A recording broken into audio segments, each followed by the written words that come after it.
Good morning. ఆత్మీయ అతిథులతో అనుభూతుల తరంగంలా సాగిపోతున్న ఉదయరాగం కార్యక్రమానికి స్వాగతం. ప్రతి ఉదయం రాగోదయంగా సరదా కబుర్ల ప్రవాహంగా మీ ముందుకొస్తున్న మీ అభిమాన ఉదయరాగం ఈరోజు మరింత అందంగా ముస్తాబై మీ ముందుకొచ్చింది. మరి ఈనాటి ఎపిసోడ్ని స్టార్ట్ చేద్దాం.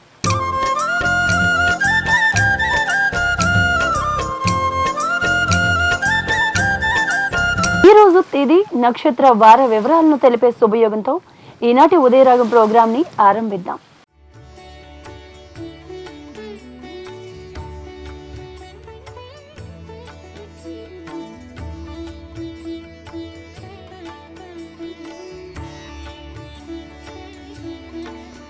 ప్రభుత్వ పరంగా ఉన్నతమైన పదవిలో ఉండి పదవిని కూడా పక్కన పెట్టి, అంటే పదవితో వచ్చే ఆడంబరాలన్నీ పక్కన పెట్టి నిస్వార్థంగా ప్రజలకి సేవ చేస్తూ తనకంటూ ఒక ప్రత్యేకమైన గుర్తింపు తెచ్చుకుని ముందుకు సాగుతున్న జడ్సీ బివి రమణ గారు ఈనాటి మన ఉదయరాగానికి ఆత్మీయ అతిథిగా విచ్చేశారు.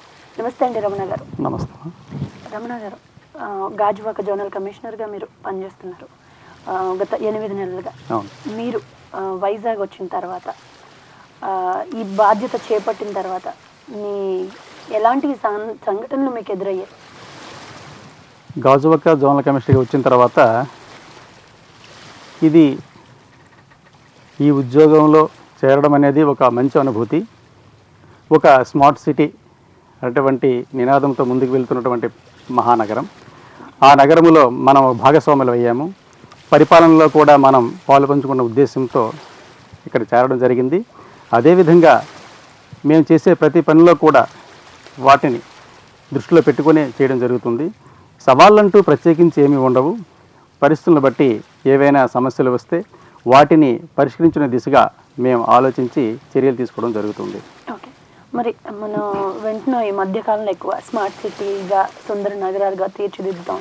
అది మాటలు చెప్పడం వరకు ఎలా ఉన్నా దాని వెనకాల ఒక సుందర నగరంగా ఉండాలి లేదా ఒక స్మార్ట్ సిటీగా ఉండాలంటే దాని వెనకాల కఠోరమైన పని ఉంటుంది. దాన్నంతా మీరు మీ బాధ్యతగా, అంటే జీవీఎంసీ మీదే పడుతుంది. ఎక్కడ ఏమొచ్చినా వాటర్ కానీ, డ్రైనేజెస్ కానీ, ఈ శానిటేషన్కి సంబంధించింది ఏదైనా రోడ్లు కానీ, ఈ మొత్తం ఈ భారం అంతా జీవీఎంసీ మీద పడుతుంది. దాన్ని మీరు సమర్థవంతంగా ఎలా ఎదుర్కోగలుగుతున్నారు? ఈ స్మార్ట్నెస్ అనేది అది ఒక భావన. అంటే స్మార్ట్నెస్ అనేది అది మార్పు అనేది ప్రతి ఒక్కరిలోని రావాలి. ఒకటి మౌలిక సదుపాయాలు కల్పించడం ఒకటైతే, రెండవ కోణం ఏంటంటే ప్రతి ఒక్కరు కూడా వారి యొక్క పద్ధతుల్ని, అంటే జీవన విధానాన్ని మార్చుకోవాలి. జీవన విధానాన్ని మార్చుకునేటప్పుడు స్మార్ట్నెస్ అనేది ఆటోమేటిక్గా వస్తుంది.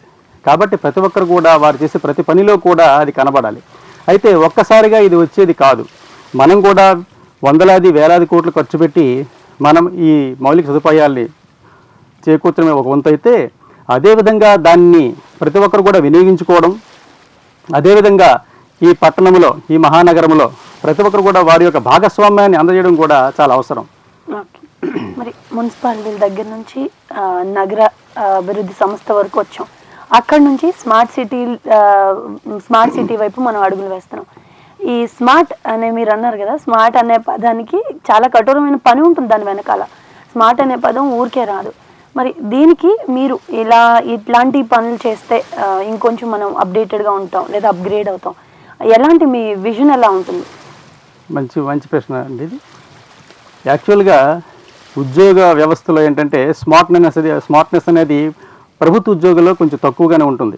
మేమే ఉదాహరణ దానికి. నేను ఎవరిని నిందించను. కాకపోతే ఏంటంటే ప్రైవేటు ఉద్యోగాలు చేసేటప్పుడు వారు ఎవరైతే వినియోగదారులు ఉన్నారో వారికి సేవ చేసే విధానంలో కొంత తేడా అనేది కనిపిస్తుంది. అదే ప్రభుత్వ ఉద్యోగులు కానివ్వండి, ప్రభుత్వ కార్యాలయాలు కానివ్వండి, కొంత భిన్నంగా కనిపిస్తాయి. మేము ఈ స్మార్ట్నెస్ అనేది మా దగ్గర నుంచే ప్రారంభించాలి. ఎవరైనా ఒక సహాయం కోసం వచ్చేటప్పుడు, ఒక పని కోసం వచ్చేటప్పుడు వారికి సేవను ఎలా అందించాలి, ఎన్ని రకాలుగా అందించవచ్చు అనే విధంగా ఆలోచించాలి తప్ప దీన్ని తప్పించుకోవచ్చు అని కానీ, వచ్చేవారిని ఎంత దూరంగా ఉంచాలని కానీ ఆలోచించకూడదు. అదేవిధంగా ఈ రోజునటువంటి చాలా వరకు మనం చెప్పుకోవడానికి ఏముంది కానీ, చాలా వరకు కొన్ని కారణాల వల్ల కొన్ని ఫైళ్ళు ఆగిపోవడం కానీ, లేదంటే కొంత ఎడమొహంగా పెట్టడం జరుగుతుంది. అలా కాకుండా మరొక ఎటువంటి లాభాపేక్ష లేకుండా దాన్ని ఇంకో రకంగా చూడకుండా ప్రతి ఒక్కరు కూడా పని చేయడానికి మనం ముందుకు రావాలి, ఒకటి మొట్టమొదటిది. అదేవిధంగా సేవాభావం కొంత జోడించాలి. ఎవరైతే మన వద్దకు పని కోసం వస్తున్నారో వారిని పనిని త్వరగా ఈ విధంగా చూడడం ఒకటి. మనం ఎప్పుడైతే సమయపాలన చేసి యాక్యురసీని, ఏదైతే ప్రతి పనిలో కూడా ఖచ్చితత్వాన్ని చూపించడం, అలాగే ప్రతి ఒక్క పనిలో కూడా సమయం, ఏదైతే సమయానికి అనుకున్న ఆ సమయానికి ఇవ్వడం, అలాగే వారికి అవతల వారికి ఎవరికైతే అర్హులో వారికి అందజేయడం, ఇలాంటివన్నీ కూడా మనం పాటించేటప్పుడు తప్పనిసరిగా స్మార్ట్నెస్ అనేది వస్తుందండి. ప్రజల్లో కూడా మార్పు వస్తుంది, వారు కూడా దాన్ని ఆస్వాదిస్తారు, ఆహ్వానిస్తారు. ఓకే.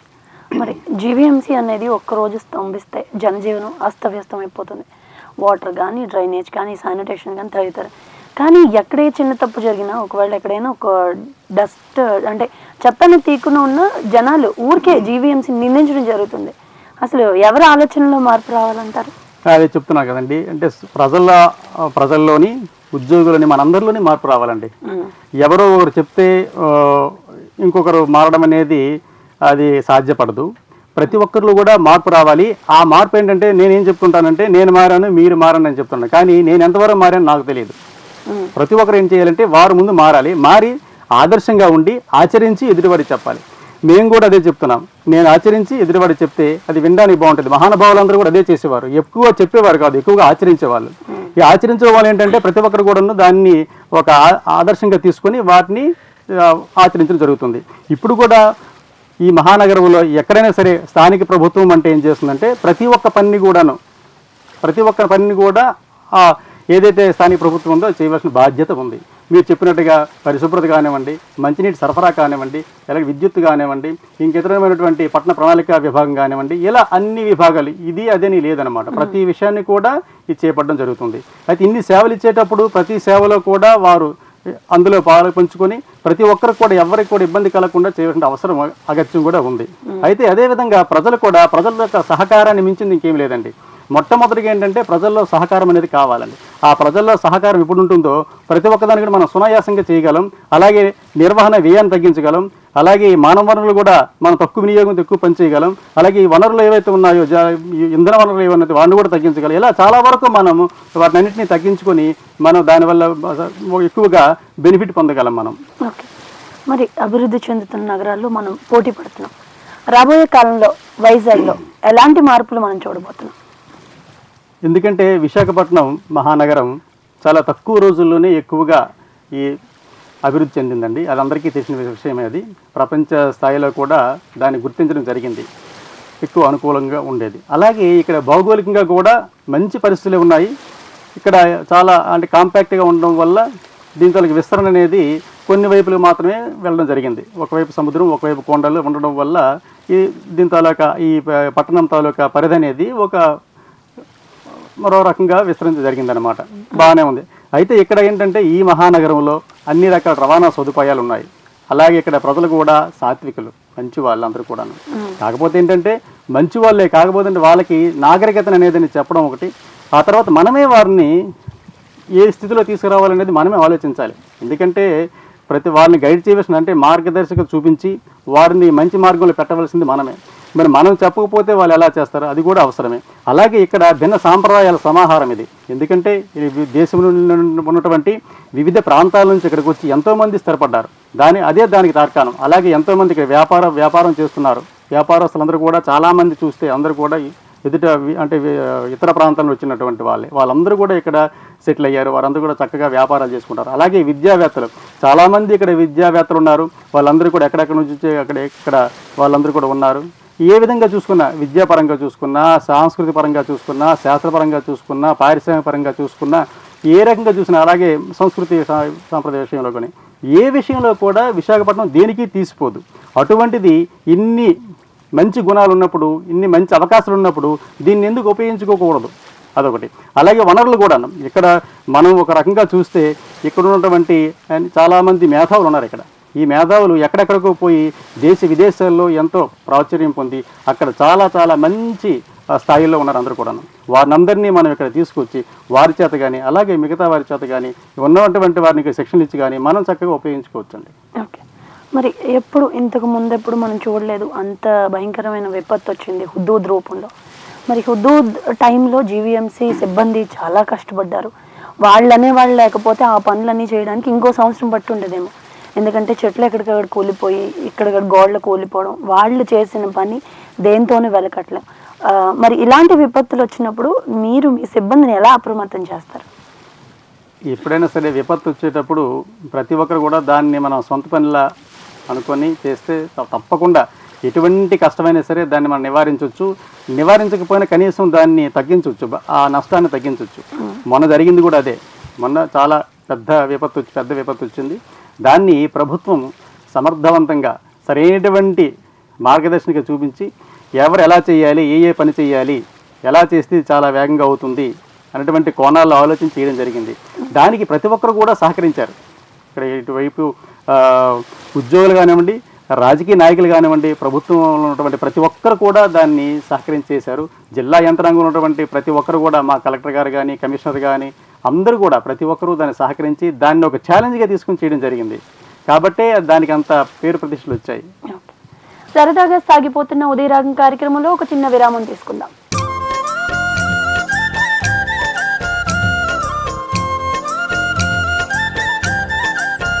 ఉదయరాగం కార్యక్రమానికి తిరిగి స్వాగతం. దినఫలాలను తెలిపే దిక్సూచి అనుగ్రహం. నేటి రాశి ఫలితాలను మనకు అందించేందుకు శ్రీ శ్రీ శ్రీ లలితా త్రిపుర సుందరి పీఠం పీఠాధిపతి శ్రీ తటవర్తి అపల్రాజ్ శర్మ గారిని ఆహ్వానిద్దాం. అనుగ్రహ ఫలాలను తెలుసుకుందాం.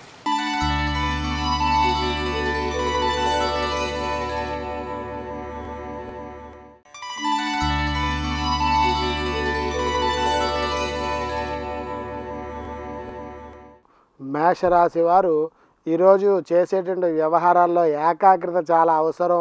తొందరపాటు నిర్ణయాలు తీసుకోవడం వల్ల కష్టాలను కొని తెచ్చుకునేటువంటి పరిస్థితి ఉంది. ఆదాయ వ్యయాలు పర్వాలేదు అనిపించినప్పటికీ కూడా స్థిరాస్తి విషయాల్లో మీరు చేసేటువంటి తీసుకునే నిర్ణయాలు కొంచెం మళ్ళీ ఆలోచించాల్సిన పరిస్థితి ఏర్పడుతుంది. ఆత్మీయుల నుంచి ఆహ్వానాలు అవి కూడా అందుకుంటారు. ఆర్థిక వ్యవహారాలు ప్రోత్సాహకరంగా ఉంటాయి. మీరు శ్రమ పడకుండానే లాభాలు అవి కూడా మీకు జరుగుతాయి.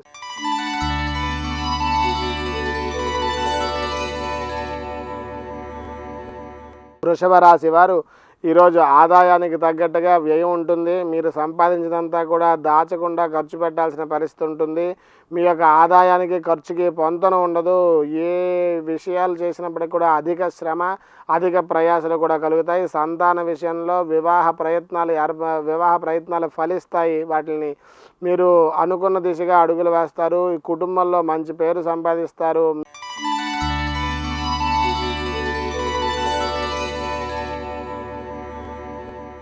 మిథున రాశి వారు ఈరోజు ప్రయత్నపూర్వకంగా కొన్ని వ్యవహారాలని సానుకూలంగా అందిపుచ్చుకుంటారు. గృహంలో ఒక శుభకార్యం నిశ్చయం అవుతుంది. ఆర్థికంగా కొంత పురోగతిని సాధిస్తారు. మీ పాత బాకీలన్నీ కూడా తీరుస్తారు. వాటిని తీర్చడంతో పాటు మీరు ఆ తాకట్టు పెట్టినటువంటి బంగారు వస్తువులన్నీ కూడా విడిపిస్తారు. మీ ఇళ్లను కూడా స్థలాల్ని కూడా తాకట్టులో పెట్టుకుని ఉంటే వాటిని కూడా విడిపించే ప్రయత్నాలు చేసి విజయాలు సాధిస్తారు.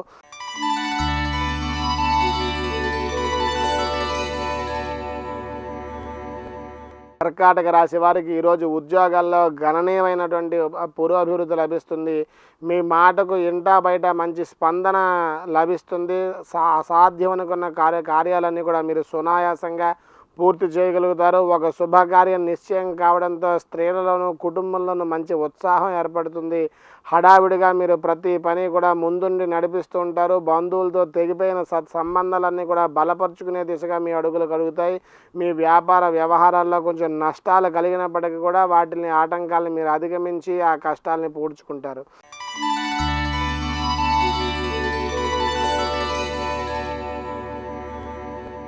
సింహరాశి వారు ఈరోజు చేసేటువంటి వ్యవహారాల్లో ధనలాభాలు ఎక్కువగా చూస్తారు. ఆర్థిక స్థితి మీకు మెరుగుపడుతుంది, ప్రోత్సాహకరంగా ఉంటుంది. ఆదాయ వ్యయాల్లో ప్రణాళికాబద్ధంగా మీరు నడుస్తారు. ఇచ్చిపుచ్చుకునే వ్యవహారాలు అన్నీ కూడా తూచా తప్పకుండా పాటిస్తారు. మీ వాణిజ్య ఒప్పందాలు మీకు అనుకూలిస్తాయి. అవివాహితులకు వివాహాలు కుదిరే అవకాశం ఉంది. శుభవార్త శ్రవణం వింటారు, మంచి వార్త వింటారు. వ్యాపార వ్యవహారాల్లో నిలదొక్కుకోవడానికి మీరు చేసేటువంటి కొత్త పథకాలు, కొత్త పనులు అందరినీ ఆకట్టుకొని మంచి ఫలితాలు సాధించగలుగుతారు.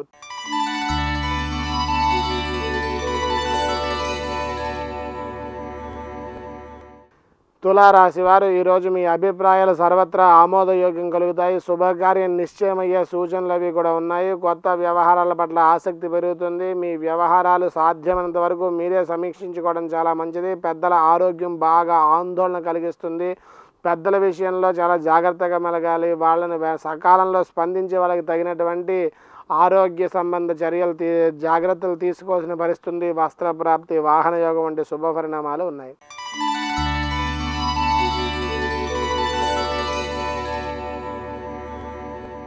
వృశ్చిక రాశి వారు ఈరోజు నూతన వ్యవహారాలన్నీ కూడా చేస్తారు. అవన్నీ కూడా కలిసి వస్తాయి. మీ వ్యాపారాన్ని విస్తరిస్తారు. మీ వ్యాపార పరిధిని పెంచుతారు. కొత్త వ్యవహారాలన్నీ కూడా లీజుకి తీసుకుంటారు.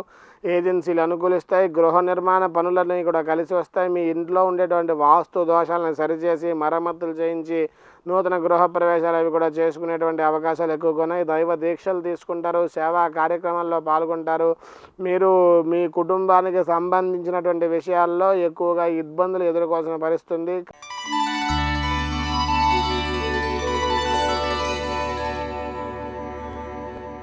ధనస్సు రాశి వారు ఈరోజు సంఘంలో మంచి గౌరవం పొందుతారు. ఆకస్మికంగా ఖర్చులు ఎక్కువగా పెట్టాల్సిన పరిస్థితి వస్తుంది. అయినప్పటికీ కూడా మీరు ఆ ఒడిదుడుకుల్ని, ఆ యొక్క ఆర్థిక స్థితిగతుల్లో ఉండే ఒడిదుడుకుల్ని తట్టుకుని నిలబడగలుగుతారు.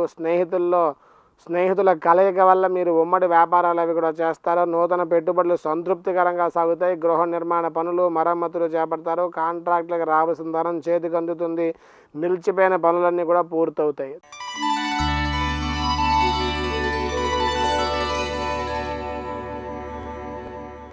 మకర రాశి వారికి ఈరోజు బంధువులతోనూ మిత్రులతోనూ తెగిపోయిన సంబంధాలు బలపడతాయి.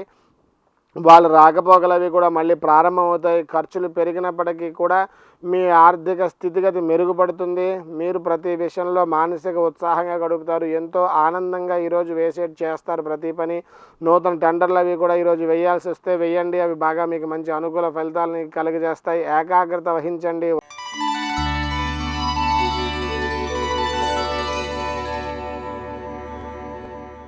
కుంభరాశి వారు ఈరోజు చేసేటువంటి ప్రతి వ్యవహారం అనుకూలిస్తుంది. మీ పిల్లల వల్ల బాగా చికాకు ఏర్పడుతుంది. ఆ పిల్లల్ని దారిలో పెట్టలేక, వాళ్ళు చేసేటువంటి అల్లరి తట్టుకోలేక బాగా చికాకులు పడతారు. తద్వారా మీకు కొంచెం అనారోగ్యం కలిగేటువంటి పరిస్థితి కూడా ఉంది. ప్రతి విషయానికి విపరీతంగా స్పందిస్తారు. ఆ స్పందించే విషయం మిమ్మల్ని బాగా ఇబ్బందులకి గురి చేస్తుంది. కొత్త పథకాలు, ప్రణాళికలు రూపొందించుకుంటారు. కానీ లోపల ఒకటి పెట్టి బయటికి మరొకటి చెప్తారు. మీరు అనుకునే విషయం పూర్తిగా చెప్పలేకపోవడం వల్ల మీకు బాగా చికాకులు కలుగుతాయి.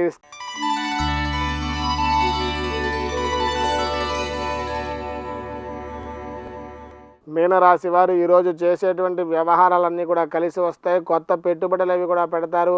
మీ భార్య సలహా సంప్రదింపులు తీసుకుని చేసేటువంటి ప్రతి కార్యం కూడా ఈరోజు మీకు మంచి ఫలితాన్ని ఇస్తుంది. కానీ మీరు ఈరోజు ఇంట్లో చెప్పకుండా చేసే ఏ పని కూడా మీకు మంచి ఫలితాన్ని ఇవ్వదు అని చెప్పడంలో ఎటువంటి సందేహం లేదు. మీ యొక్క ఆర్థిక స్థితి మెరుగుపడడానికి ఈరోజు మీరు చేసేటువంటి పని ఒక మంచి శుభ పరిణామానికి మీ యొక్క జీవితాన్ని నడపగలదు. కాబట్టి ఈరోజు ప్రతి విషయం మీ భాగస్వామితో చర్చించి చేయండి. మంచి ఉత్సాహంగా ఈరోజు మీరు సత్ఫలితాలని పొందుతారు. శుభమస్తు.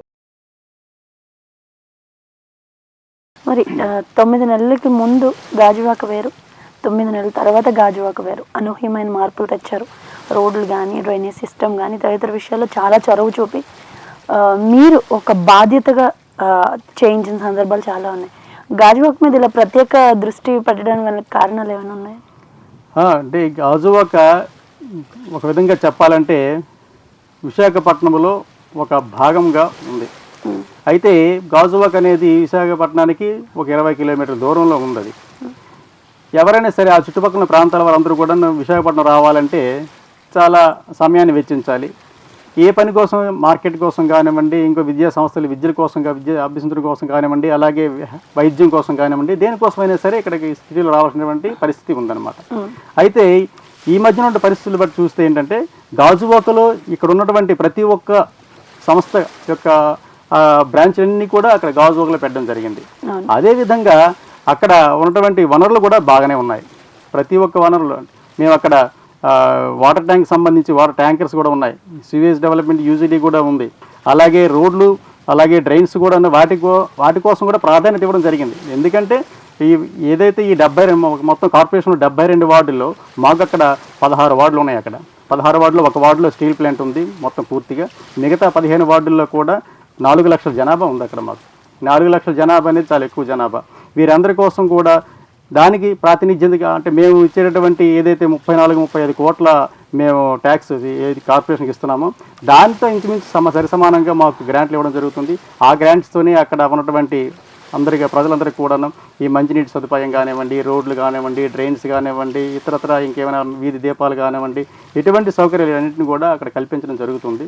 దానిలో భాగమే ఇది. ఓకే, మరి మెట్రో ప్రాజెక్ట్ అనుకున్నప్పుడు ఫస్ట్ గాజువాకని కలపకుండా ఒక ప్లాన్ తయారు చేయడం జరిగింది. కానీ తర్వాత కొన్ని డిమాండ్స్ బట్టి కొన్ని సౌలభ్యాల కోసం గాజువాకను కూడా మెట్రో ప్రాజెక్ట్లో యాడ్ చేశారు. దీనికి సంబంధించిన పనులు, దీనికి సంబంధించిన ప్రతిపాదన ఎంతవరకు వచ్చాయి? ఇప్పుడు ఏంటంటే గాజువాకను మొట్టమొదటిగా పెట్టలేదు. ఎందుకంటే ఇంత దూరం కవర్ చేయాలంటే దానికోసం ఈ ఖర్చు కాస్త ఎక్కువ అవుతుంది. ఎందుకంటే ఇదంతా కాంపాక్ట్గా ఉంది కాబట్టి, ఒకే దగ్గర ఉంది కాబట్టి ఈ టౌన్లో ఈ ఖర్చు కంటే ఈ మధ్యలో ఉన్నటువంటి రహదారి కోసం వేసినటువంటి ఏదైతే ఉందో దానికోసం ఎక్కువ అవుతున్న ఉద్దేశంతో ముందుగా చేశారు. తర్వాత ఏంటంటే అక్కడ ఉన్న డెవలప్మెంట్స్, ఎందుకంటే ఇప్పుడు ఒక రహదారి ఒక ట్రాన్స్పోర్టేషన్ సిస్టమ్ ఉండేటప్పుడు ఆటోమేటిక్గా ఏమవుతుందంటే మీడియేటర్కి ఎక్కడైతే ఖాళీ ప్రదేశం ఉందో అది కూడా డెవలప్ అవుతుంది. అదేవిధంగా ఇప్పుడు అక్కడ ఉన్నటువంటి ప్రజలు కూడా మీకు ముందే చెప్పాను, అక్కడ కూడా దాదాపుగా 4-5 లక్షల ప్రజలు ఉన్నారు. ఇది అయ్యేసరికి కూడా మరొక 1 లక్ష కూడా పెరగవచ్చు. మరి అంత జనాభా ఉండేటప్పుడు అది ఇందులో భాగమై ఉండేటప్పుడు దాన్ని తప్పనిసరిగా ఇందులో చేర్చిన ఉద్దేశంతోనే ముందు చూపుగా దాన్ని అందులో చేర్చడం జరిగింది. కాబట్టి దానివల్ల ప్రయోజనం అనేది అసలు యాక్చువల్గా ఈ లోపల ఉండేటువంటి ఇక్కడ ఈ సిటీలో ఉన్నటువంటి ప్రజల కంటే అక్కడ ఉండే ప్రజలకు ఎక్కువగా దానికి ప్రయోజనం ఉంటుంది. ఎందుకంటే ఎక్కువ దూరం కవర్ చేస్తేనే దాని ప్రయోజనం ఎక్కువగా ఉంటుంది కాబట్టి అందులో చేర్చారు. Okay, so metro rail project Gajuwaka కూడా అనుసంధానం చేస్తున్నారు. దానికి సంబంధించిన పనులు కూడా త్వరగా అవుతున్నట్టున్నాయి. ఇప్పుడు మొట్టమొదటి దానికోసం ఆల్రెడీ ప్రతిపాదనలు తయారు చేస్తున్నారు. దానికి డీటెయిల్డ్ ప్రాజెక్ట్ రిపోర్ట్స్ అనేసి తీసుకున్న తర్వాత దాని యొక్క గమనం ఎక్కడ ప్రారంభం అవ్వాలి, ఏ టెర్మినల్స్ ఎక్కడ ఏర్పాటు చేయాలి అనే విషయం మీద అంతా కూడాను కమిటీస్ వచ్చి అవన్నీ చూడడం జరిగింది. వాటిని చూసిన తర్వాత దీనికి అంతా కూడా కమిటీ ఉంటుంది. ఆ కమిటీ నిర్ణయిస్తుంది అనమాట ఎంత దూరం ఉండాలి, ఎక్కడెక్కడ ఏ ప్రదేశాన్ని కలుపుతూ పోవాలి, దానికి ఎక్కడ అన్నీ ఏర్పాటు చేయాలనేది కూడా తయారు చేయడం జరుగుతుంది. దానికి ఇంకా రాబోయే రోజుల్లో ఒక పూర్తి స్థాయిలో ఒక ప్రాజెక్ట్ రిపోర్ట్ను తయారు చేస్తారు. ముఖ్యంగా మనం గవర్నమెంట్ ఆఫీస్లో చూస్తే దళారీ వ్యవస్థ ఎక్కువ కనిపిస్తుంది, ఎస్పెషల్లీ గవర్నమెంట్ ఆఫీస్లో. అది జీవీఎంసీలో ఇంకాస్త ఎక్కువ. ఎందుకంటే ఇప్పుడు అన్నీ ఆన్లైన్ విధానాలు వచ్చేసారు మీ సేవ ద్వారా. కానీ అంతకుముందు ఏ చిన్న సర్టిఫికేట్ కావాలన్నా ఏం కావాలన్నా గవర్నమెంట్ అంటే జీవీఎంసీ చుట్టూ తిరగాల్సి వచ్చేది. దానివల్ల దళారీ వ్యవస్థ అనేది పెరిగిపోయింది. కానీ మీరు వచ్చిన తర్వాత ఈ దళారీ వ్యవస్థ అనే దానికి అంటే పూర్తిగా రూపు మాసిపోయింది అని కాకుండా కొంచెం అడ్డుకట్ట అయితే వేశారు, దానికి అడ్డుకట్ట వేయగలిగారు. దీని వెనకాల దీని గురించి మాట్లాడాల్సి వస్తే ఏం లేదండి, మనం ఏంటంటే ఒక సేవ చేయాలనే దృక్పథం ఒకటండి. అలాగే ఏంటంటే మనం కూడా కొద్దిగా ప్రజలతో కొద్దిగా చనువుగా ఉండడం ఒకటి నేర్చుకోవాలి. ప్రజలకి సేవ చేస్తున్నటువంటి భావం వాళ్ళకి కలగాలి. అదేవిధంగా వారిని కూడా మనం స్వీకరించే పరిస్థితిలో ఉండాలి. పూర్తిగా వ్యవస్థను ఎవరు కూడా పూర్తిగా మార్చలేం. మనం ఏదైతే ముందు చెప్పాను మీకు, మనం ఏదైతే కొద్ది మార్పు మనలో ఉందో మన మార్పును బట్టి మన చుట్టూ పనిచేసే సిబ్బంది కానివ్వండి, మిగతా ప్రజలు కానివ్వండి కొద్దిగా మారడానికి ప్రయత్నిస్తారు. మనము ఇప్పుడు మీరు చెప్పారు దళారీ వ్యవస్థ అనేది చాలా చోట్ల చాలా డిపార్ట్మెంట్స్ ఉందని అందరూ అనుకుంటుంటారు. అది మన పేపర్లో వాటిలో చూస్తుంటాం. మనం ఏం చేస్తాము, మన డిపార్ట్మెంట్ని వదిలేసి మిగతా డిపార్ట్మెంట్ల మీద మనం బుర్ర చల్లుతుంటాం. అలాగే మన తాలూకా మనల్ని వదిలేసి మిగతా ఆఫీసర్ మీద బుర్ర చల్లుతుంటాం. కానీ మనం ఎంతవరకు కరెక్ట్గా ఉన్నాము, మనం ఎంతవరకు పనిచేస్తున్నాము, మనం ఎంతవరకు నిజాయితీగా ఉన్నాము, మనం ఎంత అవినీతి దూరంగా ఉన్నాము అనేది మనం ముందు ప్రశ్నించుకోవాలి. ఆ ప్రశ్నించుకునేటప్పుడు అనమాట ఇలాంటివి మనం చాలా వరకు వీటిని నిరోధించగలం. కాబట్టి ఏంటంటే ఇప్పుడు మనం అవకాశం ఇవ్వకుండా ఇదేదో దళారీ వ్యవస్థ ఉందో ఆన్లైన్ అయినా ఈ ఆఫ్లైన్ అయినా ఏదైనా సరే దళారీ వ్యవస్థ అనేది మనం పెంచి పోషించవచ్చు. ఎందుకంటే దాన్ని పక్కన పెట్టి పని చేయకుండా ఉంటే ఏదో కారణాలు చూపించి సాకులు చూపించి మనం దాన్ని అలా నెట్టికి వేసుకు రావచ్చు. కానీ దానివల్ల వచ్చేటటువంటి నష్టాన్ని ఎవరు భర్తీ చేయలేరు, దానివల్ల అసంతృప్తి కూడా ఎవరు పూడ్చలేరు. అందువల్ల ఏంటంటే మనం పనిచేసేటప్పుడు సేవాభావంతో కొంతవరకు చేసి అలాగే ప్రజల తాలూకా సహాయాన్ని తీసుకుంటూ వాళ్ళని కొద్దిగా మనం ఈ పని ద్వారా వాళ్ళు మెప్పించగలిగితే చాలా మంచిది. అదే విధానంలో ఇప్పుడు మనం వెళ్తున్నాం అనమాట. ఇంకా రాబోయే రోజుల్లో ఇంకా ఎక్కడైనా మన కార్యాలయాల్లో సూచనలు సలహాలు తీసుకొని ప్రజల దగ్గర వారి దాకా అభిప్రాయం తీసుకొని ఇంకా ముందు ఇంకా ఎంత మంచి సర్వీస్ ఇవ్వగలం, సేవ చేయగలం, ఇటువంటి ఇంకేమైనా లోపాలు ఉండి ఇంకెక్కడెక్కడైనా సరే కింద స్థాయిలో అంటే కింద ఉద్యోగులే కాకుండా మిగతా వారు కూడా మన వారి పేరు చెప్పుకొని తీసుకుని దండుకునే రోజులు కూడా ఇవి. కాబట్టి వాళ్ళు రకరకాలుగా ప్రలోభ పెట్టి లేకపోతే వాళ్ళని మమ్మల్ని దూరంగా పెట్టి మమ్మల్ని ఏదో రకంగా చూపించి కూడా ఏదో సొమ్ము చేసుకునే పరిస్థితులు ఉన్నాయి. కాబట్టి ప్రజలు ఏంటంటే మా దగ్గరకు వచ్చి మమ్మల్ని అడిగి దాన్ని మనం తెలుసుకోవాల్సిన అవసరం కూడా ఉంది. దాన్ని తెలుసుకుంటే ప్రజలు కూడా మమ్మల్ని దగ్గర అవుతారు, మేము వాళ్ళు సర్వీస్ చేసుకోవచ్చు. ఈ దళారీ వ్యవస్థని దూరంగా పెట్టడం జరుగుతుంది. సరే, ఇప్పుడు ప్రతిదీ ఆన్లైన్ అయిపోయింది, టెక్నాలజీని అందిపుచ్చుకుంటూ చాలా మార్పులు అంటే పేపర్ అనేది కొంచెం పేపర్ వాడకాన్ని తగ్గిస్తూ టెక్నాలజీని వాడుతున్నారు. కొన్ని వైఫై జోన్లు కూడా ప్రకటించడం జరిగింది. దీనికి సంబంధించి ఈ ఏర్పాట్లు ఎంతవరకు వచ్చాయి? యాక్చువల్గా ఇప్పుడు ప్రతి ఒక్కరు కూడా చాలా వరకు ఇప్పుడు వైఫై లేకపోయినా సరే ప్రతి ఒక్కరు కూడా నెట్ అనేది సర్వసాధారణం అయిపోయింది. ప్రతి ఒక్కరి చేతిలో కూడా ఈ సిస్టమ్ అంటే స్మార్ట్ ఫోన్స్ ఉన్నాయి, అందరూ కూడా వాడుతున్నారు. ప్రతి ఒక్కరి దగ్గర ల్యాప్టాప్స్ కానివ్వండి, కంప్యూటర్స్ అయితే ఇంకా వాటిని మించిపోయి ఇప్పుడు ఇక్కడ వరకు వచ్చేసాము. ప్రతి ఒక్కరి దగ్గర ఉన్నాయి. కాకపోతే వైఫై జోన్స్ అనేవి ఏంటంటే ఇప్పుడు దానికి అయ్యేటువంటి ఖర్చు చాలా ఎక్కువగానే ఉంటుంది వైఫై చేసి. తర్వాత దానికి ఇన్ఫ్రాస్ట్రక్చర్ కూడా చాలా ఎక్కువగా ఉంటుంది. అయితే ఒక అడుగు ముందేసాం. ఇప్పుడు ఏంటంటే మనం అందరం కూడా మీరు చెప్పినట్టుగా కార్యాలయాల కూడాను చాలా వరకు ఈ సమాచార వ్యవస్థ అనేది చాలా వేగంగా ముందుకెళ్తుంది. ప్రతి ఒక్కరు కూడా క్షణాల్లో ప్రతి ఒక్కరు తెలుసుకోగలుగుతున్నాం. కానీ మరొక విషయం ఏంటంటే సమాచారం ఎంత వేగమైతే వెళ్తుందో దానికి ప్రతిస్పందన కూడా అంత వేగం ఉండాలి. దానికి అల్టిమేట్గా ఏంటి, కాగితం వెళ్ళిందా ఇన్ఫర్మేషన్ వెళ్ళింది కాకుండా అది దాని తాలూకా రిజల్ట్ ఏంటంటే అక్కడ ఎప్పుడైనా సరే అది కార్యరూపం దాలిస్తే అది దాని తాలూకా పని నెరవేరినట్టుగా, దాని తాలూకా ప్రయోజనం చేకూర్చినట్టుగా. అందువల్ల ఏంటంటే ఎంత వేగంగా అయితే సమాచారం వెళ్తుందో అంత వేగంగా పని చేయగలిగి ఉండాలి, దానికి అందరూ ప్రతిస్పందించాలి వెంటనే. కాబట్టి అదొకటి. అదేవిధంగా ఇప్పుడు ఏంటంటే వైఫై అనేది రాబోయే రోజుల్లో చాలా అవసరం. దాని జోన్లుగా ఏర్పాటు చేసి దానిలో ఇప్పుడు కొన్ని కార్యాలయాల్లో కూడా ఉంది, వైఫై ఉంది అనమాట. చేసుకుంటే దానివల్ల ఏంటంటే ప్రతి ఒక్కరం కూడా ఎవరైతే ఇప్పుడు ఈ రోజుల్లో ఈ ఇల్లిటరేట్స్ అని ఒకప్పుడు అనేవారు ఏంటంటే చదువు వచ్చేవారు లిటరేట్స్, అలాగే చదువు రాను ఇల్లిటరేట్స్ అని. ఇప్పుడు ఏంటంటే ఎవరైతే కంప్యూటర్ నాలెడ్జ్ లేదో వాళ్ళందరూ కూడా ఇల్లిటరేట్స్ అంటే లెక్క ఈ రోజున ఎలక్ట్రానికల్గా. కాబట్టి ఏంటంటే ప్రతి ఒక్కరు కూడా తెలుసుకోవాలి, వైఫై వాడుకోవాలంటే దానికి కూడా అంతంత పరిజ్ఞానం అనేది అవసరమే ప్రతి ఒక్కరు కూడా. ఇప్పుడు ఏంటంటే ఒక తరం పాత తరం వాళ్ళందరూ కూడా కంప్యూటర్ అనేది అందరం కూడా ఒక కంప్యూటర్ ఆపరేటర్కి ఇచ్చి ఆ కంప్యూటర్ ఆపరేటర్ చేసేదే మనం నమ్ముతున్నాం తప్ప మనం అందరం చేసుకోవడం లేదు. అందుకని మనం అందరం కూడా ప్రతి ఒక్కరం కూడా ఏదో నేర్చుకున్నాం. మనం మెయిల్ ఇవ్వడం అనేది నేర్చుకున్నాం. కంప్యూటర్లో ఉన్నటువంటి ఏదో లెటర్ టైప్ చేయడం నేర్చుకున్నాం. అలాగే ప్రతి ఒక్కరు రాబోయే వాళ్ళందరూ తరాలందరూ కూడా ఈ కంప్యూటర్ని బాగా నేర్చుకుని దాన్ని బాగా వినియోగించుకోగలగాలి. వినియోగించుకునేటప్పుడే ఏదైనా ఏ వైఫై ఉన్నా ఏదైనా దాని తల ప్రయోజనం ఉంటుంది. మనం ఎవరు కొద్దిమంది చేతులు పెడితే దాని తల ప్రయోజనం కంటే దాని దుష్పరిణామాలు ఎక్కువగా ఉంటాయి ఒకరి చేతులు పెట్టి. ఇప్పుడు ఈ రోజులకు చాలా వరకు చూస్తే కార్యాలయాలు ఏం చేస్తుంటారంటే ఎవరైతే దీన్ని ఏం చేస్తున్నారంటే కొంతమంది చేతులు పెడుతున్నారు. వాళ్ళేమో ఒక సంస్థకి ఇస్తే వాళ్ళే నడిపిస్తున్నారు. అది మా కార్యాలయాల్లో కానీ ప్రాపర్టీ ట్యాక్స్ కానివ్వండి, లేదంటే ఇంకా టౌన్ ప్లానింగ్లో కానివ్వండి, ఇంకొకటి ఏదైనా సరే ఏ కార్యాలయంలో ఏ విభాగమైనా సరే వాళ్ళు ఏం చేస్తారు, వాళ్ళ కంప్యూటర్ ఆపరేటర్కి పాస్వర్డ్ ఇచ్చి ఆ కంప్యూటర్ ఆపరేటర్కి అన్ని సమాచారం ఇచ్చి దాన్ని పెడుతున్నారు. దాన్ని ఏం చేస్తారు, వాళ్ళు తెలిసినంత వరకు బాగానే చేస్తారు. లేదంటే వాళ్ళ చెప్పు చేతులు పెట్టుకోవడము, దాన్ని వాళ్ళు మానిపులేట్ చేయడం వాళ్ళు చేస్తున్నారు. కొన్ని బాగా సందర్భాలు కూడా ఉన్నాయి. అందువల్ల ఏంటంటే మనము ఏదైతే ఈ టెక్నాలజీ డెవలప్మెంట్ అవుతుందో ఆ డెవలప్మెంట్ వెళ్ళే స్థాయిలోకి మనం వెళ్ళగాలి అని అంటాను. ఓకే, మరి గాజువాక జోనల్ కమిషనర్గా మీరంటే అందరికీ తెలుసు, ఎందుకంటే గాజువాకని అంతలా అభివృద్ధి చేశారు. కానీ అది నాణ్యానికి ఒకవైపు, రెండో వైపు సేవ చేయాలనే మీ తపన, ఒక ఉన్నతమైన పదవిలో ఉన్నారు మీరు, ఒక జడ్సీగా ఉన్నతమైన పదవిలో ఉన్నారు. మీకంటూ కొన్ని ప్రత్యేక సదుపాయాలు ప్రభుత్వం కల్పిస్తుంది. వాటన్నిటినీ కాదనుకొని పేద ప్రజల కష్టం తెలుసుకొని మీ సొంత నిధులతో వాళ్ళకి పెన్షన్లు ఇచ్చిన సందర్భాలు, లేదంటే వాళ్ళకి నిత్యావసర సరుకులు ఇచ్చిన సందర్భాలు చాలా ఉన్నాయి. అసలు సేవారంగం వైపు మీ అడుగులు పడ్డానికి గల కారణాలు? ఒక రకంగా చెప్పాలంటే నేను చేసినటువంటి సేవ చాలా తక్కువే. ఏదో ఒక ప్రయత్నం చేయాలి. ప్రతి ఒక్కరు అంటే సమాజంలో ఉన్న ప్రతి ఒక్కరు కూడా ఎంతో కొంత సేవ చేస్తే అది చాలా ఎక్కువ అవుతుంది. నా తాలూకా మోటో ఒకటి ఉందండి. నేను చేసేది ఏంటంటే చాలా చోట్ల నేను సేవ చేయడానికి చేస్తుంటాను కూడాను. ఏంటంటే ఎవరైతే సమాజానికి సేవ చేస్తుంటారో వారికి సేవ చేయడం గొప్పదంటాను నేను. ఎందుకంటే వాళ్ళు నిలదొక్కుంటే, వాళ్ళు ఆరోగ్యంగా ఉంటే, వాళ్ళు ఆనందంగా ఉంటే, వాళ్ళు సంతోషంగా ఉంటే వాళ్ళు ఇంకో చాలామంది సేవ చేయగలరు. అందువల్ల ఏం చేస్తానంటే ఎవరైతే సేవ చేస్తారో వాళ్ళకి సేవ చేస్తాను నేను. దానివల్ల ఏంటంటే మనము ప్రతి ఒక్క దగ్గరికి వెళ్లకుండా వాళ్ళు ఉత్సాహంతో పనిచేయగలుగుతారు. అందుకని ఏం చేస్తానంటే ఎవరిచ్చినా సరే దైవ కార్యక్రమాలు కానివ్వండి, ఆధ్యాత్మిక కార్యక్రమాలు కానివ్వండి, సేవా కార్యక్రమాలు కానివ్వండి, అలాగే ఎవరు అనారోగ్యంతో బాధపడుతున్న వారు కానివ్వండి వస్తే వారికి కాదనను. ఎందుకు ఎంతో కొంత వారికి నా దగ్గరికి వస్తే ఏదో కొంత ఇస్తారనేటువంటి ఒక రకమైనటువంటి భావంతో వాళ్ళు వస్తారు. వాళ్ళకి మనం నిరాశపరచకూడదు. ఎందుకంటే అటువంటి ఆలోచన ఉన్నాం కాబట్టి. లేదంటే ఎవరో రారు కదా మన దగ్గరికి.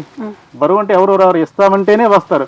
వచ్చేవరకు మనం ఇవ్వగలిగే స్థితిలో ఉండాలి. ఎందుకంటే ఇచ్చేవరకు వస్తూనే ఉంటుంది. కాబట్టి ఆ ఆలోచన అనేది ముందు మనకు కావాలి. ప్రతి ఒక్కరూ అలా ఆలోచిస్తే మాత్రం తప్పకుండా ఈ సమాజం అనేది చాలా బాగుపడుతుంది.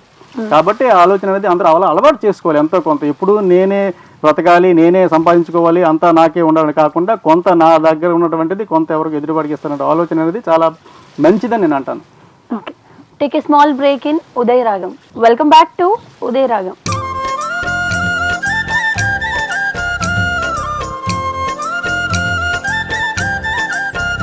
మన జీవితాల్లో ప్రకృతి మమేకమైపోయింది. అలాంటి ప్రకృతి మనకు అందించిన అద్భుతం ఆయుర్వేదం. మరి అలాంటి ఆయుర్వేదం అందించిన ఓ బహుమతిని ఇప్పుడు చూద్దాం.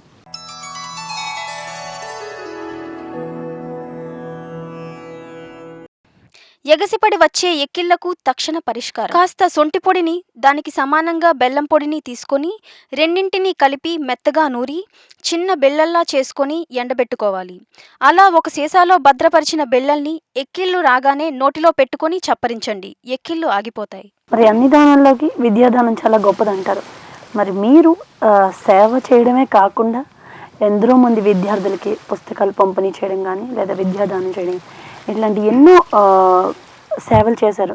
అసలు ఇట్లా ఈ వైపు రావడానికంటే మీరు ఒక బాధ్యత గల ఉద్యోగిగా ఎంతో బిజీగా ఉంటారు. అంత బిజీ లైఫ్ని కూడా పక్కన పెట్టి దీనికోసం అంటూ ఒక టైం స్పెండ్ చేసి అసలు ఇటువైపు రావడానికి గల మీకు ఎవరైనా ఇన్స్పిరేషన్ ఉన్నారా అండి?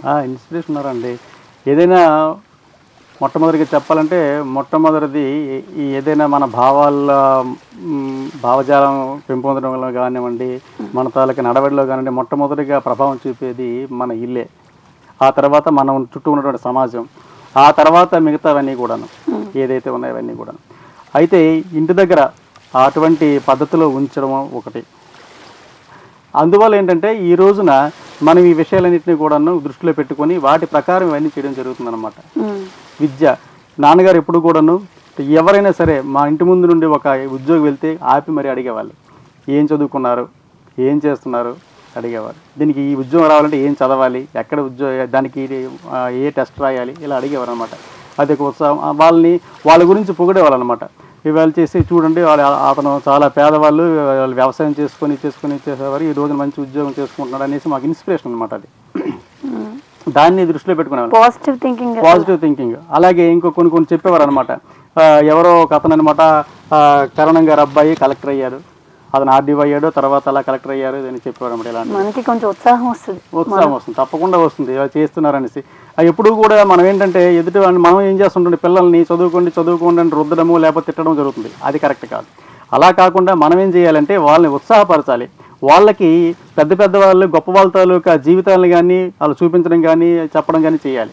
చేస్తే వాళ్ళు కూడా పాజిటివ్ థింకింగ్ పెరిగి యాటిట్యూడ్ పెరిగి వాళ్ళు కూడా చదువుకుంటారు. ఇప్పుడు ఇక్కడ కూడా ఏంటంటే నా దగ్గర నేను చెప్తా ఏంటంటే చాలామంది విద్యార్థులు ఉంటారు, చదువుకుంటారు. చదువుకునేటప్పుడు బాగానే ఉంటారు, చదువుకున్న తర్వాత ఉద్యోగాలా తిరుగుతుంటారు. అలాగే వాళ్ళలో ఒక రకమైనటువంటి భావం ఏర్పడుతుందన్నమాట.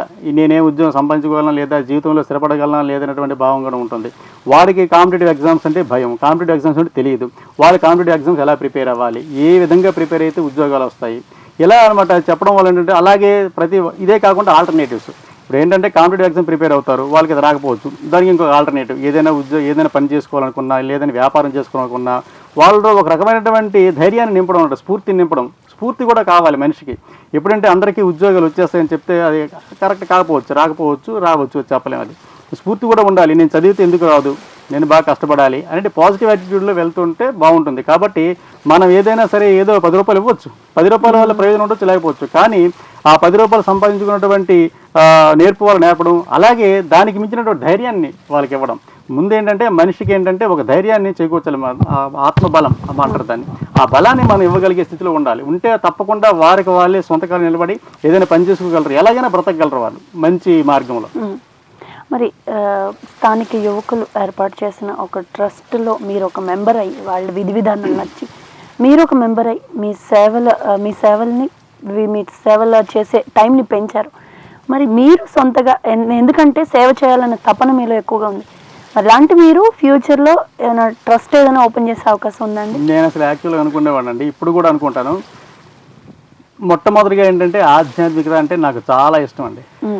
నేను భగవంతుణ్ణి బాగా నమ్ముతాను. నేను భగవంతుణ్ణి బాగా నమ్ముతామంటే మనం చేసినవన్నీ ఏది పడితే ఏది చేసేసి భగవంతుని నమ్మడం అనేది కరెక్ట్ కాదు. చాలామంది ఏంటంటే భగవంతుని అందరూ నమ్ముతారు. ప్రతి ఒక్కరు కూడా భగవంతుని నమ్మవాడు ఈ ప్రపంచంలో ఎవరు ఎక్కడో ఉంటారు. 1000 మందికి 1,00,000 మందికి వాళ్ళు ఉంటారు. అందరూ భగవంతుని నమ్ముతారు. కానీ భగవంతుని నమ్మడం అంటే ఏంటంటే మంచి పనులు చేస్తూ భగవంతునికి ఏది ఇష్టమైనదో ప్రియమైనది చేస్తూ మనం కూడా దాన్ని అనుభవిస్తూ చక్కగా చేయడమే భగవంతుని నమ్మడం అనేది.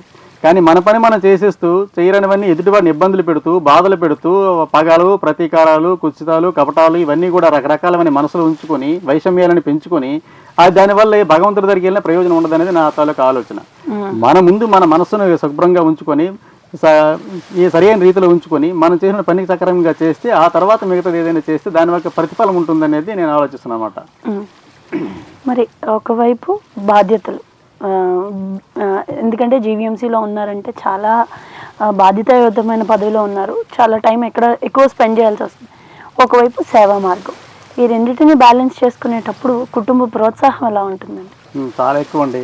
అసలు యాక్చువల్గా ఎక్కడైనా సరే నేనే కాదు ప్రతి ఒక్కరిలో కూడాను కుటుంబంలో ఉన్నటువంటి సహధర్మజగాని కానివ్వండి, ఎవరైనా సరే, భార్య అయితే భర్త, భర్త అయితే భార్య, లేకపోతే తల్లిదండ్రులు కానివ్వండి, అత్తమామలు కానివ్వండి, పిల్లలు కానివ్వండి, నేను మొదటే చెప్పాను మీకు, కుటుంబం అనేది ఏంటంటే వీళ్ళందరూ కలిసి ఒక రకమైనటువంటి పరిస్థితిని ఏర్పాటు చేసుకోవాలి. అందరూ కూడా ఒకే రకంగా ఉంటారని ఎక్కడ అనుకోలేము. అది ఒకే రకంగా ఉండడానికి ప్రయత్నించాలి. ఎందుకంటే ఎప్పుడైతే ఇంటి దగ్గర ప్రశాంతంగా ఉంటామో, ఆనందంగా ఉంటామో, సంతోషంగా ఉంటామో అప్పుడు ఎవరైనా దేనిలోనైనా ఏదైనా సాధించగలరు. మొట్టమొదటిది ఇంట గెలిచి రచ్చగలమన్నారు. అందుకని అంతే. దేని గెలవడం అంటే ఏదేదో పోటీలు గెలవడం కాదు. ఇంట గెలవడం అంటే ఒకరి మీద ఒకరు పోటీ పడి నేను గెలిచాను ఇంకెక్కడ గెలిచేసాను కాదు. ఇంట గెలవడం అంటే ఇంట్లో అందరూ కూడా సుఖంగా ఒక సౌమ్యంగా ఉండడం, ఒకే రకమైన ఆలోచన విధానంతో పక్కాగా ఉండి ఇది చేయగలం, ఇది చేస్తే బాగుంటుంది, సంతోషిస్తూ ఒకరికొకరు సహకరించుకోవాలి. వాళ్ళు చేసేదాన్ని మనం సహకరించాలి, మనం చేసే వాళ్ళు సహకరించాలి. ఒకరికొకరు అలాగ ఉంటే, అన్యోన్యంగా ఉంటే దీన్ని స్ఫూర్తిగా తీసుకొని ఈ మనసు ప్రశాంతత ఏదైతే ఉందో దీన్ని చేసుకొని ఆధారం చేసుకొని అవతల వాళ్ళకి మనం ఏదైనా సహాయం చేయగలం, సహకారం చేయగలం. అలాగే ఏదైనా కార్యక్రమం చేసేటప్పుడు కూడా వాళ్ళు కూడా దీన్ని ఏదైతే కార్యక్రమం చేస్తున్నామో వాళ్ళు కూడా దానికి ప్రోత్సాహం ఇవ్వగలగాలి. అటువంటి ప్రోత్సాహం ఉంది. ఇంకా నేను తక్కువ చేస్తున్నానేమో అనిపిస్తుంటుంది ఒక్కోసారి నాకు. ఎందుకంటే స్వార్థం, మనిషి అన్న తర్వాత స్వార్థం ఉంటుంది కదా. ఒక్కొక్కసారి స్వార్థంలో పడిపోతుంటాం. మనిషి అన్న తర్వాత స్వార్థంలో పడిపోయి తర్వాత ఏదో కొంచెం మనిషికి కొంచెం ఇది కూడా అహం కూడా ఉంటుంది. అహంలో ఒక్కోసారి పడిపోతుంటాం. ఒక్కొక్కసారి ఏంటంటే మరొక రకమైనటువంటి ఇది చెప్తాను కదా మీకు, మనిషిలో ఉన్నటువంటి చాలా దుర్గుణాలు ఉంటాయని, వాటినన్నిటికీ ఒక్కోసారి కట్టుబడిపోతున్నామే అనిపిస్తుంటది. మనిషిగా ఏమవుతుందంటే మనం అలా ఆలోచిస్తుంటాం. ప్రతిదీ కూడా అక్కడి నుంచి మొదలవుతుంటది అనమాట. ఇవన్నీ మన తాలూకా స్వార్థ గుణాలు కానివ్వండి, లేకపోతే అహంకారం కానివ్వండి, అధికారం దర్పం కానివ్వండి, లేదంటే ఇవన్నీ డామినేట్ చేస్తుంటాయి. డామినేట్ చేసేటప్పుడు ఒక్కసారి మనం ఆలోచించాలి. చేసి మనం వీటన్నిటి కూడా దూరంగా పెట్టగలగాలి. వాటినన్నింటినీ దూరంగా పెట్టినప్పుడు మాత్రమే మనం ఏదైనా ఒక కార్యక్రమంలో మనం విజయాన్ని సాధించగలము. అది మంచి విజయం అవుతుంది. విజయాన్ని ప్రతి ఒక్కరు సాధిస్తాడు. ఏదైనా చెడు పని చేసి కూడా విజయం అనుకుంటాడు వాడు, కానీ అది విజయం కాదు. ఏదైతే మంచి పని చేస్తామో, మంచి పని చేసేది ఎంత చిన్న పని అయినా సరే అది మంచి విజయం అనమాట. అది మంచి ఫలితాన్ని ఇస్తుంది. అది మనకి ఇస్తుంది, ఎదుటివాడికి కూడా ఇస్తుంది. అది అవసరం. ఓకే, ప్రతి మనిషికి ఒక డ్రీమ్ అనేది ఉంటుందండి. నేను ఫ్యూచర్లో ఇలా అవ్వాలనుకుంటున్నాను, ఇలా మీరు మీ ఆఫ్టర్ రిటైర్మెంట్ నాకు ఇలా ఉండాలని ఉంది. ఎందుకంటే మీరు ఎన్నో వృద్ధాశ్రమాలకు వెళ్తారు, వాళ్ళకి సేవ చేస్తారు, వాళ్ళతో గడుపుతారు కొంత సమయం, మీకు తోచిన సహాయం వాళ్ళకి చేస్తారు. ఫ్యూచర్లో ఆఫ్టర్ రిటైర్మెంట్ ఇలా ఉండాలి అని ఏమైనా అనుకున్నారా అండి? ఉంటుందండి. ఎందుకంటే ప్రతి మనిషి కూడాను రిటైర్మెంట్ అయిపోయిన తర్వాత ఎలా ఉంటుందంటే జీవితం ఇప్పుడు ఉన్నదంతా ఏదో ఛార్జింగ్ అయిపోయిన బ్యాటరీలా ఉంటుంది రిటైర్మెంట్ అయిపోయిన తర్వాత. చాలామంది ఏం చేస్తారంటే ఇప్పుడు ఉన్నదంతా కూడా ఇది అంతా ఈ అధికార దర్పం కానివ్వండి, లేదంటే సంపాదన కానివ్వండి, లేదా వీటి మీద, అలాగే నేను ఏదో చేస్తున్నటువంటి ఫీలింగ్ కానివ్వండి, నేను గొప్ప ఫీలింగ్ కానీ ఇవన్నీ ఉంటాయి చాలా వరకు. రిటైర్మెంట్ అయినంత వరకు ప్రతి ఒక్కరు కూడా నేను ఏది చేస్తాను, నేను లేకపోతే ఈ ప్రపంచం ఏదైనా ఆలోచిస్తుంటారు అందరూ కూడా. చాలా వరకు, అందరూ అంటే అందరూ కాదు, చాలా వరకు ఆలోచిస్తుంటారు. మనం లేకపోతే ప్రపంచం లేకపోతే, ప్రపంచం లేకపోతే మనం, ఇవన్నీ కూడా ఎంతవరకు ఆలోచిస్తే అంతవరకు ఉంటాయి. ఇవన్నీ బాగానే ఉంది. కాకపోతే రిటైర్మెంట్ అయిపోయిన తర్వాత, రిటైర్మెంట్ అయిపోయిందంటే ఇప్పుడు 60 సంవత్సరాల వయస్సు. చాలామంది ఏం చేస్తుంటారు, 60 సంవత్సరాల వయసు వచ్చే వరకు అన్నీ కానిచ్చేస్తుంటారు. వాళ్ళు చేయవలసిన అన్ని పనులు చేస్తుంటారు. అన్నీ వాళ్ళకి ఎలా తోస్తే అలా వ్యవహరిస్తుంటారు. నేనన్నది ఏంటంటే రిటైర్మెంట్ కంటే ముందే మనమే ముందుగానే, ఎందుకంటే మనిషికి అన్ని తెలివితేటలు ఇచ్చాడు. ముందు భవిష్యత్తులు తెలుసుకుంటే భవిష్యత్తును ఆలోచించగలిగిన శక్తి మనిషికి ఇచ్చాడు భగవంతుడు. అన్నీ ఆలోచిస్తున్నాం, కానీ ఇవి ఆలోచించడం లేదు. దీనికి పరిధులు పెడుతున్నాం అనమాట. 60 సంవత్సరాల తర్వాత చేయొచ్చు, తర్వాత ఎప్పుడు ఆలోచించుకోవచ్చు, దైవత్వం గురించి తర్వాత ఆలోచించు, ధర్మం అంటే తర్వాత ఆలోచించు, న్యాయం అంటే తర్వాత ఆలోచించవచ్చు. ఇవన్నీ కూడా పక్కన పెట్టేస్తున్నాం. ఇప్పుడు గడిచిపోచాలు అంటున్నాం. ఇప్పుడు గడిచిపోచాలు బాగా గడవాలని అనుకుంటున్నాం మనం. కానీ బాగా గడవాలంటే ఏం చేస్తున్నాం, మనం చేయవలసిన పనులన్నీ కూడా ఏ చేయకూడదు అవన్నీ చేసేస్తున్నాం. చేసేసి 60 సంవత్సరాల తర్వాత చేస్తే ఉపయోగం ఏంటని చెప్పండి. వీటన్నిటిని వెనక్కి తేగలమా? మనం ఈరోజు ఏదైతే కర్మ చేసామో, ఏదైతే పనులు చేసామో అవే మనకి భవిష్యత్తులో అన్నీ మనకి దారి చూపిస్తాయి. అటువంటి దారి చూపించేటప్పుడు ఇప్పుడే మనం మంచి పునాది వేసుకుంటే ఆ భవిష్యత్తు అనేది చాలా బాగుంటుంది. అలాగే మీరు చెప్పినట్టుగా ఏంటంటే 60 సంవత్సరాల తర్వాత అని చెప్పారు. 60 సంవత్సరాల తర్వాత ఎప్పుడైతే ఈ ఉద్యోగ వ్యవహారాలన్నీ పక్కన ఉంటాయి, పక్కన పెట్టేస్తామో, బయటకు వచ్చిన తర్వాత మనం చాలా ప్రశాంతంగా ఉంటాం. ఆ జీవితం అనేది ఒక రకంగా ఊహిస్తేనే ఆ జీవితం అనేది ఒక రకంగా చెప్పాలంటే అది చాలా ప్రశాంతంగా ఉంటుంది. మరో రకంగా చెప్పాలంటే ఎవరో పట్టించుకునే పరిస్థితి. అలాంటప్పుడు ఏం చేయాలంటే మనం కూడా ఆ వ్యవహారం తెలుసుకొని అప్పుడు ఏం చేయాలి, ఎందుకంటే చాలా అనుభవం వస్తుంది జీవితంలో. మనం ఎవరు చెప్పేదానికంటే అనుభవిస్తే దాని తాలూకా ఫలితం వేరేగా ఉంటుంది. మనం అనుభవించడం వేరు, దాన్ని చెప్పడం వేరు. ఏసీ వేసుకొని ఏసీ దగ్గర కూర్చుంటే చల్లగా ఉంటుంది తెలియడం వేరు, ఎవరికో తెలియని వాడికి ఆ ఏసీలో చల్లగా ఉంటుందని తెలియడం వేరు, చెప్పడం వేరు. అలాగే ఏదైనా అనుభవిస్తే, ఏదైనా సరే అనుభవిస్తేనే తెలుస్తుంది. ఈ జీవితాన్ని అంతా అనుభవించిన తర్వాత తెలుస్తుంది అనమాట. అప్పుడు అరే నేను ఇంత చేశాను, ఇన్ని రకాల కార్యక్రమాలు చేశానని అనుభవం తెలుస్తుంది, కానీ ప్రయోజనం ఉండదు. కాబట్టి దాని గురించి ముందే మనం తెలుసుకొని ఈ జీవితం అంటే ఇంతే, ఇలా ఉంటుంది, దీన్ని ఇలా గడపాలి, ఇలా గడిపితే బాగుంటుంది అని తెలుసుకోవడం గొప్ప. అందుకనంటే 60 సంవత్సరాల తర్వాత మనం ఉపయోగపడవచ్చు, ఉపయోగపడకపోవచ్చు, మన శక్తి ఉండొచ్చు, ఉండకపోవచ్చు. ఉంటే మాత్రం తప్పకుండా ప్రతి ఒక్క విషయంలో కూడా నేను చెప్పాను, ఆధ్యాత్మిక పరంగా అన్ని దేవుళ్ళకి ఈ దేవుడు ఆ దేవుడు లేదు, ఎటువంటి వైషమ్యం లేకుండా అందరు దేవతలందరూ ఒకటే, మతాలన్నీ ఒకటే, కులమంతా ఒకటే, ఈ ప్రపంచమంతా ఒకటే అనేటువంటి భావం ఒకటి కలగ చేయాలి అందరికీ కూడా. అదొకటి కావాలి. ప్రతి ఒక్కరూ చూస్తుంటాం మనం, ప్రతి దాంట్లో కూడా వైషమ్యాలే. దేవుడు దగ్గరికి వెళ్ళేటప్పుడు, దేవుడు పూజ చేసేటప్పుడు కూడా వైషమ్యమే, వాటిలో కూడా తేడాలే. ఆ తేడాలు ఎవరు పెట్టారు? మనమే పెట్టుకున్నాం. దేవుడిని రూపకల్పన చేసింది మనమే, పూజలు చేసింది మనమే, మళ్ళీ వారిని విడదీసేది కూడా మనమే. అలా చేస్తున్నాం. అలాగే ప్రతి ఒక్క చదువులో కానివ్వండి, చదువు విషయంలో మీకు చెప్పాను, ప్రతి ఒక్క చదువు విషయంలో కూడా మంచి మంచి సూచనలు సలహాలు ఇస్తున్నాం. అలాగే మంచిగా ఉండమని చెప్తున్నాం. ప్రతి ఒక్కరు కూడా ఎలా ఉండాలి, ఏం చేయాలి చెప్పొచ్చండి. ప్రతి ఒక్కరు ఎటువంటి వారికైనా సరే మనం ఉద్బోధ చేయొచ్చు. చక్కని పరిస్థితులు చెప్పాలి, పద్ధతులు చెప్పాలి. ప్రతి ఒక్కరు కూడా గమనించి నేనే తెలివైనవని అహంకారపూరితంగా చెప్తే ఎవరు వినరండి. వాడు ఎలా ఏ రీతిలో చెప్పాలి, చిన్నపిల్లవాడు చిన్నపిల్ల రీతిలో చెప్పాలి, పెద్దవాడి రీతిలో చెప్పాలి, ఇంకా వృద్ధులైతే ఇంకా వాళ్ళ స్థాయిలోకి వెళ్ళి చెప్పాలి. వాళ్ళతో కలివిడిగా ఉండి చెప్తే ఎవరైనా వింటారు. ముందు వాళ్ళ మార్గంలో మనకి వెళ్ళి తర్వాత మన మార్గంలో తీసుకురావడానికి ప్రయత్నించాలి తప్ప నేను ఇక్కడ ఉన్నాను, నా స్థానంలోనూ నువ్వు రా నేను చెప్తానంటే ఎవరు వినరు. కాబట్టి ఆ మార్గంలో చెప్పడానికి ప్రయత్నిస్తాం ఎప్పుడైనా సరే. ఒక ప్రభుత్వ ఉద్యోగిగా ఉన్నతమైన పదవిలో ఉండి కూడా సామాన్య వ్యక్తులతో మమేకమైపోయి వాళ్ళలో కలిసిపోయి వాళ్ళలో ఒకరుగా ఉంటూ జనాలకి సేవ చేయడం అనేది చాలా కొద్ది మందికే సాధ్యపడుతుందండి. ఒక జోనల్ కమిషనర్ అంత స్థాయిలో ఉండి సామాన్య ప్రజలతో కలిసిపోయి వాళ్ళకి కష్టం వస్తే ముందుండి వాళ్ళు ఏదైనా ప్రాబ్లంతో వస్తే కనుక ప్రాబ్లమ్ సాల్వ్ చేయడానికి టైం అంటే వేళ బాల లేకుండా, అంటే ప్రభుత్వ ఉద్యోగులు అంటే ఒక నమ్మకం ఉందండి, ఉదయం 9కి వెళ్తారు 5కి వచ్చేస్తారని. అలాంటి నమ్మకాలన్నీ పట్టాపంచులు చేస్తూ ఏ టైంలో అయినా ఇది ప్రాబ్లం అని వచ్చిన వాళ్ళకి ముందుండి ఆ ప్రాబ్లం సాల్వ్ చేసిన ఘనత రమణ గారికి దక్కుతుందండి. మరి అంత ఉన్నతమైన పదవిలో ఉండి కూడా ఒక సామాన్యుడిలాగా ప్రజలకు సేవ చేస్తున్నారు. తన సొంత నిధులతో కూడా ఎంతోమందికి సేవ చేసిన సందర్భాలు చాలా ఉన్నాయి. మరి ఇలాంటి వాళ్ళు రేపటి తరానికి ఆదర్శంగా నిలవాలి కూడా. మరి ఇంత మంచి విషయాలు చెప్పిన రమణ గారికి మన స్టూడియోకి వచ్చి ఇంత మంచి విషయాలు చెప్పారు. రేపటి తరానికి ఇవి మార్గదర్శకాలు అవుతాయని మనస్ఫూర్తిగా కోరుకుంటున్నాను. మన స్టూడియోకి వచ్చిన రమణ గారికి మరొకసారి ధన్యవాదాలు తెలియజేసుకుంటున్నాను. రమణ గారు, థ్యాంక్ యూ అండి స్టూడియోకి వచ్చినందుకు.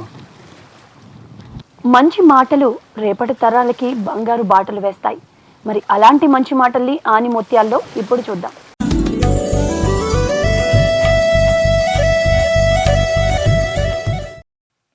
అబద్ధాన్ని రుజువుంచుకు, అందుకు ధైర్యం చేసావా?